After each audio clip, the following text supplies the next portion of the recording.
Maybe 100 ఏళ్ళ తర్వాత దీన్ని చెప్పుకుంటారేమో చూద్దాం. సైకిల్ తొక్కుతూ ఉంటే సైకిల్ ఈజీ కావాలి, అవును. ఈత కొడుతూ ఉంటే ఈత ఈజీ అవ్వాలి. అట్లా జీవిస్తుంటే జీవితం ఈజీ కావాలి. అది కాంప్లికేట్ కాకూడదు.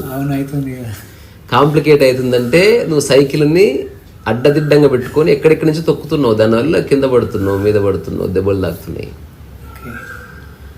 సో లైఫ్ అనే ఒక చిన్న ఇన్విజిబుల్ వెహికల్ని సరైన చోట పట్టుకొని సరిగ్గా తొక్కు. దాన్నే మనం ఒక అండర్స్టాండింగ్ అంటున్నాం. అది ఎలా పట్టుకోవాలి అన్న దానికి ఎక్కువ సాధన అక్కర్లేదు.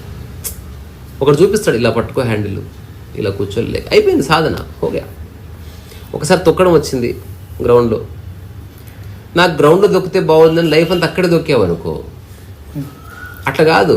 గ్రౌండ్లో ఏ డేంజర్ లేదు, but you have to enter in to the danger. అదే సొసైటీ.